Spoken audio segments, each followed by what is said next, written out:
پښتانه هغه خوی هغه عمل درته په ګوته کومه چې دی له انسانیته هم لرې کوي، دی له مسلماني هم لرې کوي او دی له پښتني هم لرې کوي. هغه دا دی چې پښتانه تل د ورور په ګناه ورور وژلی، د پلار په ګناه زوی وژلی، د زوی په ګناه تربور وژلی. پښتون یو داسې غیر انساني، غیر فطري او غیر اسلامي فکر لري. دی په دې عقیده دی ډېرې وترې کې په کراچۍ کې، په کابل کې، په امریکا کې ظلم وکړي، ناروا یې وکړه، ګناه یې وکړه. نو د پښتانه قام ټولې پښې په دې عقیده دی چې ټول ترکی په دا ګناه کې ورسره ملوث دی او د یوه سړي د یو فرد خپل ذاتي فعل په ټول قام پسې تړي.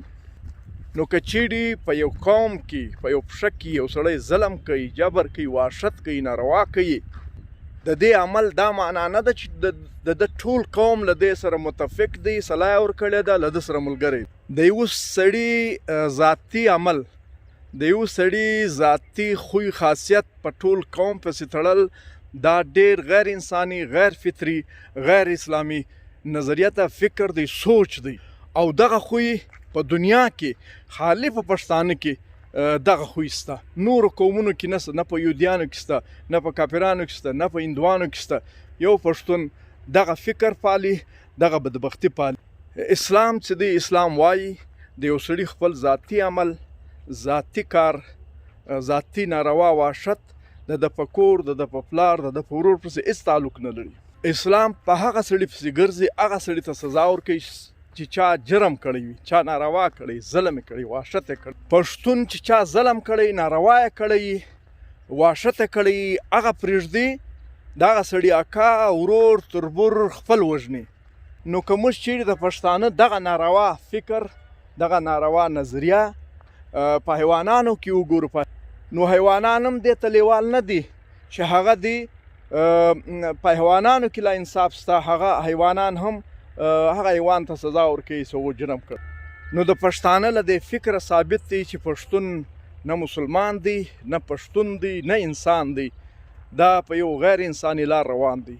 د دې نظریه چې ده دا له انسانیت، له اسلام او له پښتونولي سره هېڅ تعلق نه لري.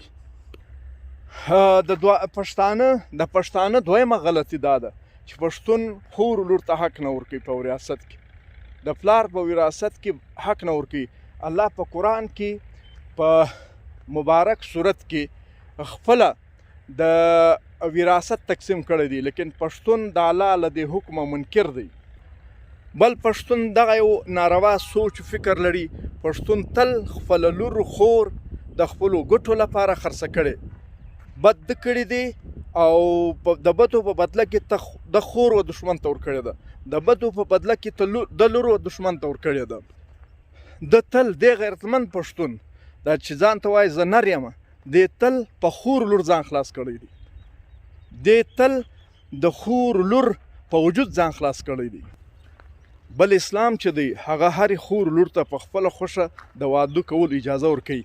او په پښتنو کې 99% چې کوم ودونه دي د خویندو میندو هغه پلار او ورور په خپله مرضي ورکوي.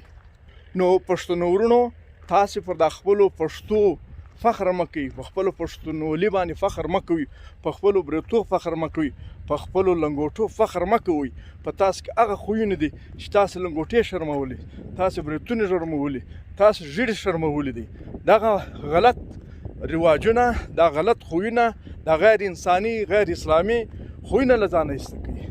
او زه د دې قوم نوابانو ته وایم، مشرانو ته وایم، سیاست پوهانو ته وایم، عالمانو ته وایم، پیرانو ته وایم چې خدای ومني دغه قوم له دې بدبختیو خلاص کړي، دې قوم ته یو انساني، یو اسلامي لاره په لاس ورکړي.